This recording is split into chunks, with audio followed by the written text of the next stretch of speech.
ایک گاؤں میں ایک باپردہ خاتون رہا کرتی تھی جن کی ڈیمانڈ تھی کہ وہ شادی اس سے کرے گی جو انہیں باپردہ رکھے گا ساری زندگی۔ تو ایک نوجوان اس شرط پر نکاح کے لیے رضامند ہو گیا کہ میں اس کو ساری زندگی باپردہ رکھوں گا۔ خیر دونوں کی شادی ہو گئی۔ وقت گزرتا گیا یہاں تک کہ ان کا ایک بیٹا پیدا ہو گیا۔ ایک دن شوہر کہنے لگا، میاں میں سارا دن کھیتوں میں کام کرتا ہوں، کھانے کے لیے مجھے گھر آنا پڑتا ہے، جس سے وقت ضائع ہوتا ہے، لہٰذا تم مجھے کھانا کھیتوں میں ہی پہنچا دیا کرو۔ بیوی شوہر کی اس بات پہ راضی ہو گئی۔ وقت گزرتے گزرتے ایک اور بیٹا بھی اللہ پاک نے عطا کر دیا، جس پر شوہر نے کہا اب گزارا مشکل ہے، تم ہی میرے ساتھ کھیتوں میں ہاتھ بٹانا پڑے گا۔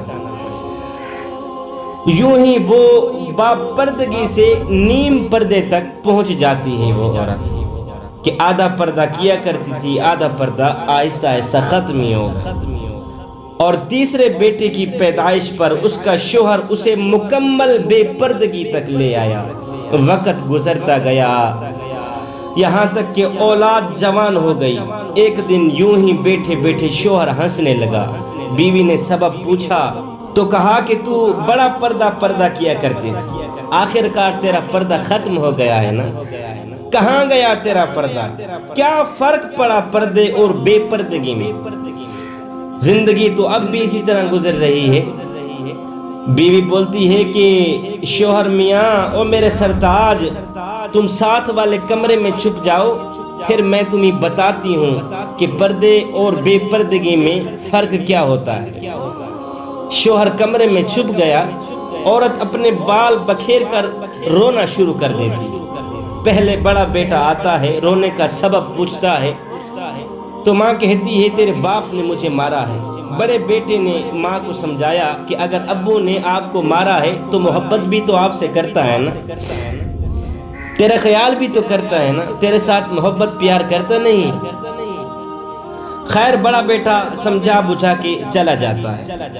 عورت پھر سے رونے کی ایکٹنگ کرتی ہے تو بڑے سے چھوٹا بیٹا آیا، رونے کی وجہ پوچھی تو ماں نے کہا کہ تیرے باپ نے مجھے مارا ہے۔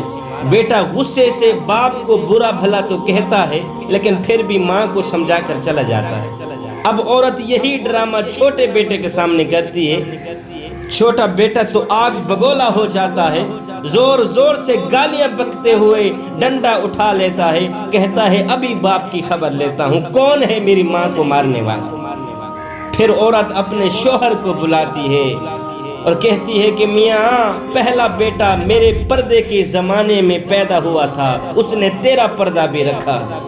دوسرا نیم پردے میں پیدا ہوا تھا، اس نے بھی تیری آدھی لاج رکھ لی، جبکہ تیسرا بیٹا مکمل بے پردگی کے زمانے میں پیدا ہوا تھا، وہ تو مکمل طور پر تیری عزت کا پردہ اتارنے چلا گیا۔ اس لیے بزرگ فرماتے ہیں پردہ عورت کا فطری تقاضا ہے، پردہ عورت کا فطری تقاضا ہے۔